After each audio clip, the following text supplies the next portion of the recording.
கழகத்தின் நிரந்தர பொதுச் செயலாளர், இந்த நாட்டை ஆள பிறந்திட்ட நலத்திட்ட நாயகர், வருங்கால முதலமைச்சர், இந்த மண்ணை ஆள பிறந்த மகாராஷ்டிர புரட்சி தமிழர் எடப்பாடியார் அவர்களின் பாதம் பணிந்து வணங்கி, இருவரும் தெய்வங்களான புரட்சி தலைவர் எம்ஜிஆர், தமிழகுலசாமி அம்மா அவர்களின் அருளாசியோடு இந்த தாய் தமிழ்நாட்டு மக்களுக்கு பணிவோடு சமர்ப்பிக்கிறேன்.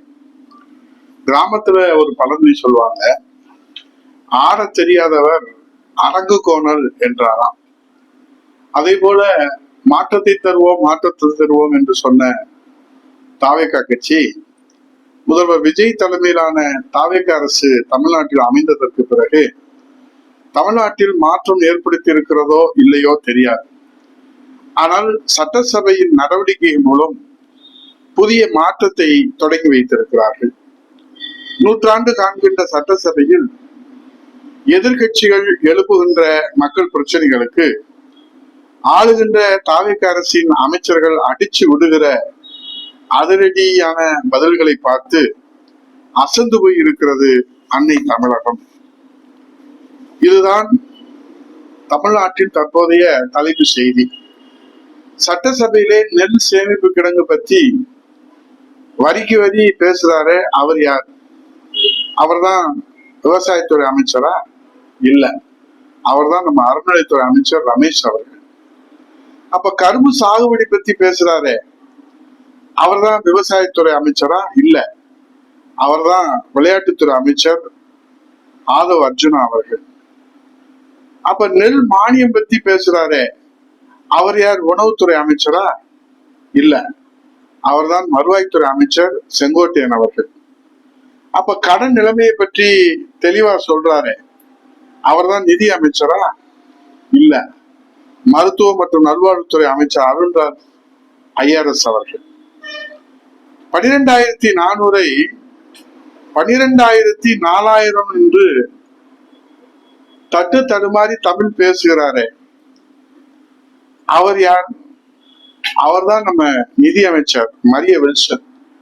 பேராசிரியர் அன்பழகன் தொடர்ந்து பல்வேறு ஜாம்பவான்கள் அமர்ந்திருந்த அந்த நிதியமைச்சர் அரியாசனத்தில் அமர்ந்திருக்கிற நம்ம நிதியமைச்சர் மரிய வில்சன் அவர்தான் தமிழ்நாட்டினுடைய பட்ஜெட்டை தாக்கல் செய்து புள்ளி விவர கணக்கை வெளியிட்டிருக்கிறார்.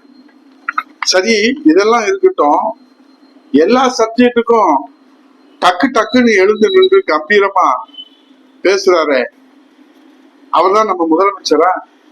இல்ல, அவர்தான் நம்ம பள்ளிக்கல்வித்துறை அமைச்சர் ராஜ்மோகன் அவர்கள்.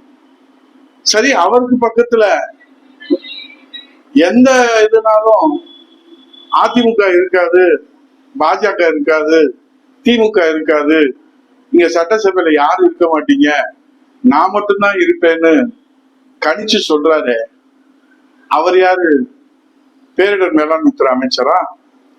இல்ல, அவர்தான் மின்சாரத்துறை அமைச்சர் நம்ம மண்ணின் மைந்தன் நிர்மல்குமார் அவர்கள். அப்படின்னா தமிழ்நாட்டு மக்களுக்கு என்ன சந்தேகம் வருது?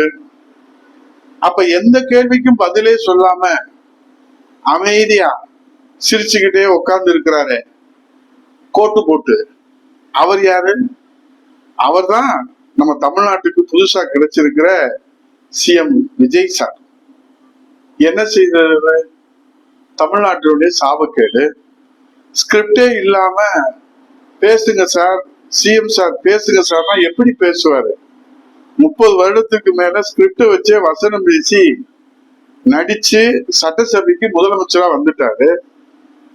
அவருக்கு இந்த தமிழ்நாட்டில் இருக்கக்கூடிய ஜீவாதார உரிமைகள், தமிழ்நாட்டின் பாரம்பரியம், பண்பாடு, வரலாறு இதெல்லாம் எழுதி கொடுத்தாதானே ஸ்கிரிப்ட வச்சு அவர் வசனம் பேசி பச்சு டைலாக் பேசி, நாங்க பேசுனா ஸ்பீச், விஜய் பேசினாதான் ரீச்னு அவங்க ரீல்ஸ் போட முடியும்.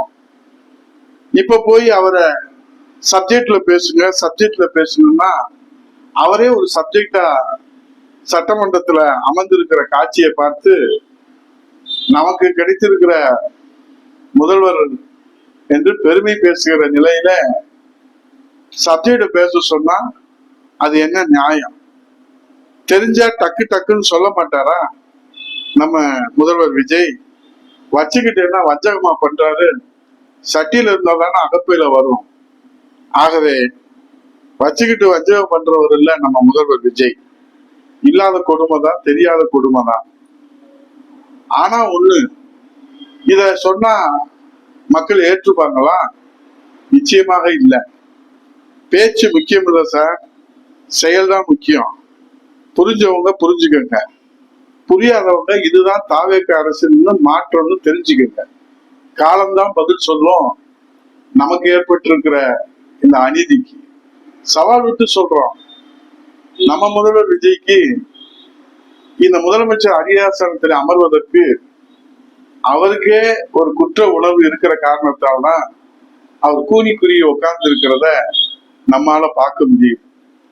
தமிழ் மொழிக்கும், தமிழ் இனத்திற்கும், தமிழ் மண்ணுக்கும், தமிழ் நாட்டுக்கும், தமிழக ஜீவாதார உரிமைக்கும் அவர் ஆற்றி இருக்கிற தொண்டு, அவர் கொடுத்திருக்கிற உழைப்பு, அவர் கொடுத்திருக்கிற பட்டினி போராட்டம் வரலாறு சொல்லும். ஆகவே வரலாறு முக்கியம் அமைச்சரே. மாற்றம் தந்த மக்களுக்கு முன்னேற்றத்தை தரலைனாலும் பரவாயில்ல, ஏமாற்றத்தையாவது தராம இந்த தாவேக அரசு புதிய ஆட்சியை நடத்துமா? பொறுத்திருந்து பார்ப்போம். தினமும் ஒரு தீர்மானம், தினமும் ஒரு நாடகம் சட்டமன்றத்தில் அரங்கேறுகிறது. ஆனா தமிழக மக்களுக்கு தான் ஒண்ணுமே கிடைக்கல. பட்ஜெட்ல ஏதாவது கிடைச்சா அது அம்மா ஆட்சியுடைய திட்டங்கள், ஏதாவது வந்தா அது அம்மா ஆட்சியுடைய திட்டங்கள், புரட்சி தமிழர் எடப்பாடியார் அரசின் திட்டங்கள் என்று சொல்லி வரலாறு தொடர்கிறது. எதற்கு விஜய் முதல்வராக வரணும், எடப்பாடியாரே முதல்வராக வந்திருக்கலாமே என்று தமிழக மக்கள் பேசுவது நமக்கு பால் வார்ப்பதாக உள்ளது. பொறுத்திருந்து பார்ப்போம். பொறுத்தவர் பூமி ஆழ்வார். நன்றி, வணக்கம்.